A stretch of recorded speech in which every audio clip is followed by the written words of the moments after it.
want to sort of educate and draw sort of like a little bit of tinfoil hat, because that's what I do, but also sort of my thoughts on where I think Google is going with all their stuff.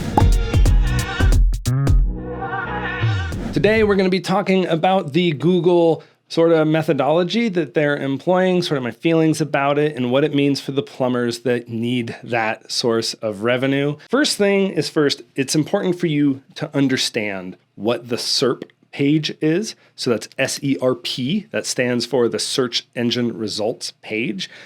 And if you take a look at it, when you search specific things, you'll find that you get different layouts, okay? And when you are looking at these layouts, you can start to decide what Google is really trying to do. Now, in the case of plumbers, where you're a home service, it's very obvious what they're doing. So let's take a look at the page itself. And by that means, I'm going to tell you about it, because we're not going to edit this thing in, because this is mainly for audio, but welcome to it if you're listening via video on my YouTube channel.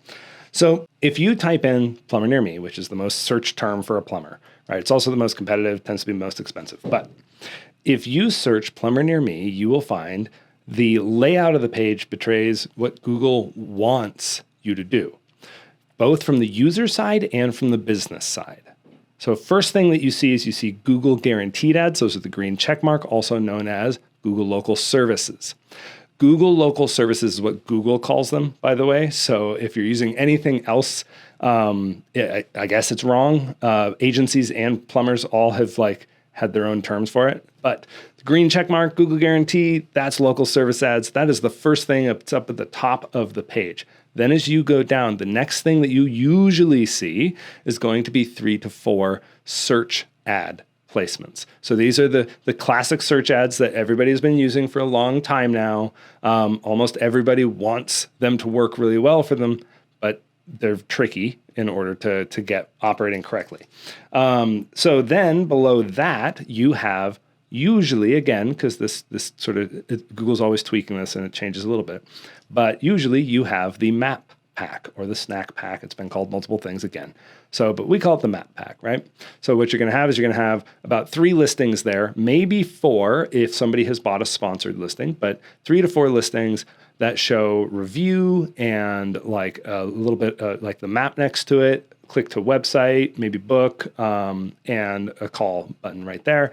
And then below that, you start getting into what we call organic listings. And even some of the map pack, by the way, is organic. The ones that don't say sponsored are organic, which means you don't pay to show up. There's other factors at play outside of monetary. And then you get to the organic listings, same thing. There's factors that allow you to list there and that are not monetary based. So with that in mind, let's think about the user perspective. That's the layout of the page, but if you take a look at the user perspective, if I search plumber near me and I need a plumber, I'm going to Google because I need choices. I don't know who to call. I don't have a specific plumber in mind. There's no loyalty to this. So the first thing I see is I see the Google guarantee ads. That's the GLSA or LSA ads, and they have a review count. They've got a review star rating, and I will use that to determine who I click into and call. Now, the hard part about this is there's no loyalty. It goes straight in. These are often the most cost-effective ads, by the way. So I've got 2 choices there. It used to be 3, and they dialed it back to 2, at least on desktop. I think on mobile, it might still be at 3. And then I've got 3 to 4 search ads, and then I've possibly got a maps ad, and then I start getting into organic listings. So then there's 3 on the map. And those, by the way, are heavily influenced by reviews, but majorly by proximity and sort of the information that Google takes from your website to sort of understand what you are. But those, so you have 3 of those, and the proximity means that I'm going to get listings that are closer in towards me, which makes sense. It's a map pack, right? And so Google is trying to say these people are near you and they could probably serve your problem.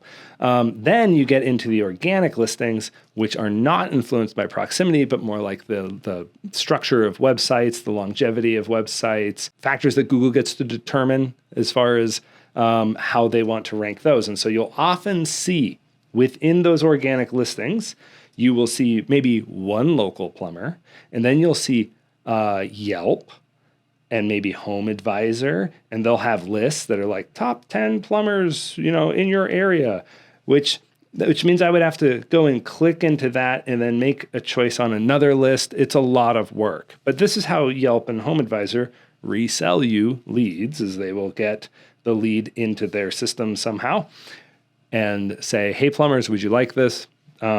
Lots of variances on success and lots of problems with the way they operate.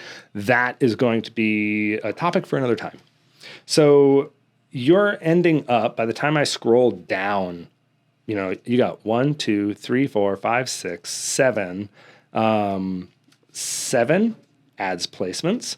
And then you have 1, 2, 3, 4, maybe 5 organic placements by the time I stop scrolling, which means I have a greater than 50% chance of the inventory being ads. And this is the hard part that we run into.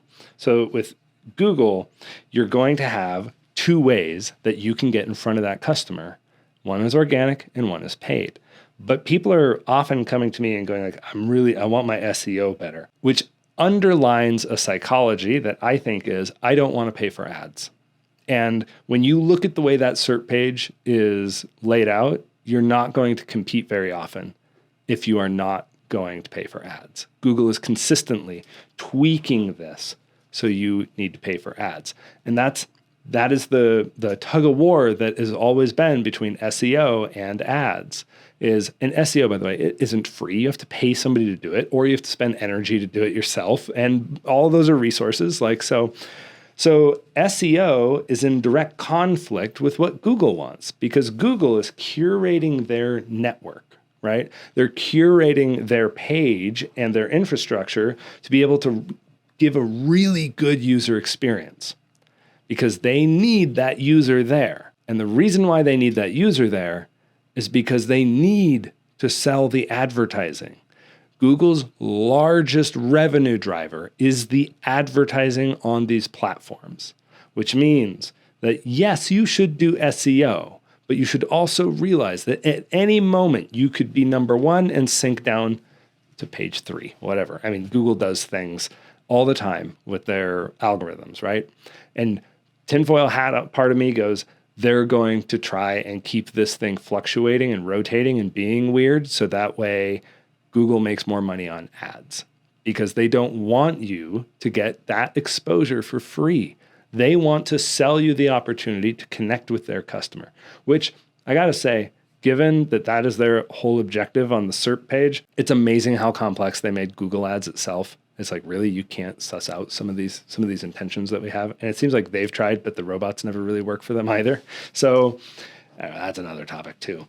But in relation to like how your company needs to manage itself on Google, I think that both are important. But I think that SEO is important, not necessarily from I want to be top ranking all the time in a specific zone. Like, that is very good to have. And yes, you should be working towards it, but not at the detriment of the speed and consistency of these other forms of marketing that you have right at your fingertips, whether it's ads on Google or ads somewhere else, or community engagement or events in your area and things like that. I think that people have a tendency to look at Google and say, that's the easy button. And then they don't do some of the hard things, which is paying for a phone call. It's not going to come today, but it's going to come in 2 months, 3 months, 6 months.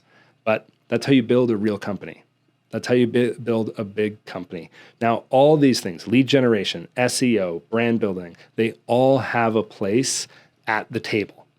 But I consistently see people lasering their focus into one or two of these things and completely ignoring all the other tools that they have in the toolbox. And then they wonder what they can do when they're sitting on a two-legged stool and one of those pillars collapses. And now it's really, really rickety. And I've talked to people who built companies on one source of leads, had it suddenly tank, and now they have to contract. Those are really disappointing stories to hear, but those are stories that are out there. So I talk to people on these consults all the time, and I keep getting people going like, I really want this thing to work and I really want that thing to work, but they're not putting their attention to these other things that also influence your success. And let me give you an example of that. before we wrap up here. So one of the things about Google is you have to remember that the person who went there, they didn't know who to call. So they're seeing all these ads and all these listings, right? Now, what if I told you that there was a way to make them familiar with you before they get to that point, so when they see you on that page, they recognize your name? That is an extremely powerful place to be because they didn't realize they knew you. But because of consistent advertising on other platforms and other networks and other inventories, now they're at the point of no return where they have to make a choice. And if your name pops out as something familiar and something that they recognize, then you have a chance to win that click at a much cheaper price than the $80 to $120 that Plumber Near Me might be at the top end of. And you can bid down lower at $12 to $30 and be able to still retain that click. And that's how you build a real brand business off of the back of PPC. All this stuff, it takes time. And it takes time for it to soak into your marketplace, to soak into the psyche of your potential customer.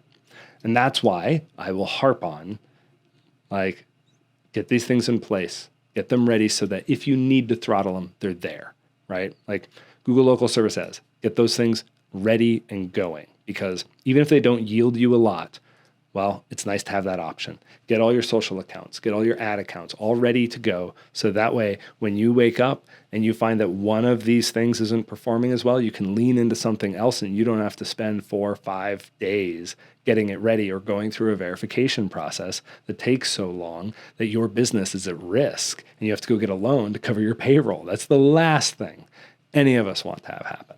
So this is a little rambly, but that's the way I operate. I hope this gives you a good sort of overview on the psychology you can have with your business with these platforms. I think that most businesses shirk brand building for lead gen, and then they wonder why their marketing costs are so high, number one, but they also never really get traction in a community in the way that they need for long-term sustainability until they have gathered up so many expensive sources of lead gen that there is a tipping point that you can reach where, cool, now the lifetime value is proving out. But when you're early, making a bet on lifetime value is really hard because you don't really know it yet, and your business is not quite tuned to the point of some of the other people in the market. So I think rather than looking for the unloyal customer, start building relationships so you get that loyalty up front. Anyway, I hope this is helpful. If you have any questions about marketing, specifically for plumbers, I do these consults, which I've already mentioned. And if you go to tylerwilliams.net or mammothforplumbers.com, guess what? You can book one with me. I hope this is useful. You take care. Thanks.